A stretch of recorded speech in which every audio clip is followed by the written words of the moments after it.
Bonjour à tous et bienvenue chez XTMoto pour une nouvelle présentation produit. Aujourd'hui, je vais vous parler des gants chauffants, donc un produit de saison. Je vous ai sélectionné 4 marques, 2 hybrides autonomes et 2 gants qui sont totalement filaires. Je vais commencer donc par le haut de gamme, qui est le gant Gerbing XR12. C'est un hybride. Alors, par hybride, c'est qui fonctionne aussi bien avec une batterie qu'avec effectivement des câbles reliés à votre batterie de moto.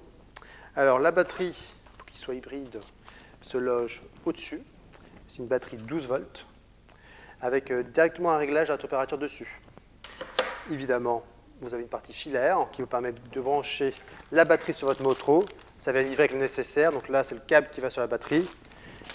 Et vous avez le thermostat qui permet de régler la température avec le Y qui va sur les gants.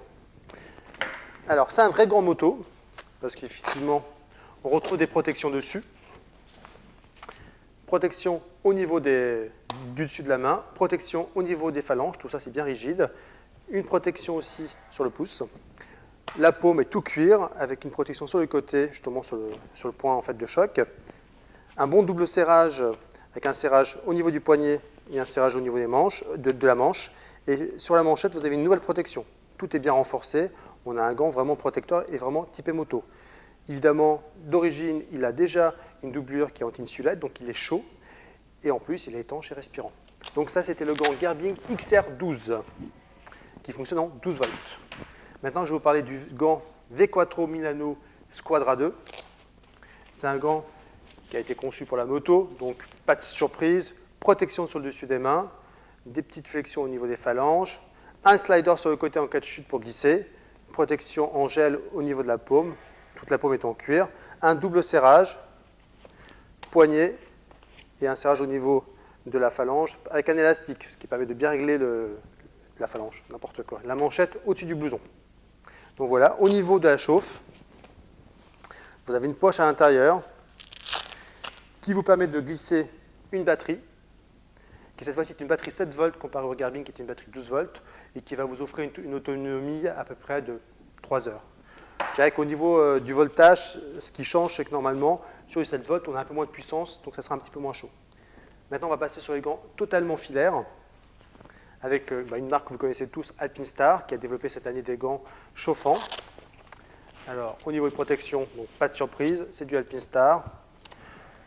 Protection sur le dessus de la main, des petites flexions ici, des protections rembourrées au niveau des phalanges, le petit doigt qui est attaché. La paume est tout cuir, avec effectivement en plus quelque chose qui renforce le confort, qui est le cuir retourné sur le bout des doigts. Donc ça, c'est très agréable, ce qui fait qu'on a un gant très souple, un peu comme le V4 qu'on a essayé. Donc voilà. Au niveau du serrage, un serrage au milieu, donc au niveau du poignet, et on a un serrage au niveau de la manchette qui se fait par un zip autobloquant. Donc vous pouvez régler en fait la hauteur à laquelle vous voulez, et vous autobloquez. Comme ça permet de bien régler. Voilà, la partie filaire se retrouve entre la doublure étanche qui est en Drystar et l'extérieur. C'est livré avec les câbles qui vous permettent de brancher directement à la batterie. Par contre, il manque le thermostat qui, lui, est en option. Je dirais qu'en termes de chaleur, comme ça, ressenti à l'arrêt, ils paraissent un petit peu moins chauds que les autres. Donc, je vais finir par les gants Bering. Donc, avec un système de chauffe qui est de la marque Clan, que vous connaissez peut-être parce que c'est un spécialiste un peu comme Gerbing. Donc là, on a un gant qui est plutôt en soft shell, plutôt textile, mais avec, vu que c'est un gant moto, une paume tout cuir, des petits inserts en gel pour les leviers, une petite protection ici, pareil en gel au niveau de la paume, le serrage élastique au milieu et le serrage au niveau de la manchette, un peu plus court que les autres, vous remarquerez quand même. C'est un gant qui qu'on peut peut-être utiliser plus facilement en ville. Au niveau de la chauffe, on a le système donc, de câbles qui passent au niveau de la manchette. Le gant est livré avec effectivement le nécessaire pour le brancher à la batterie, le Y et le thermostat en 2 positions. D'un point de vue garantie sur le produit, ce qui est très fort chez Gerbing, c'est que les éléments de chauffe sont garantis à vie. C'est vraiment leur force.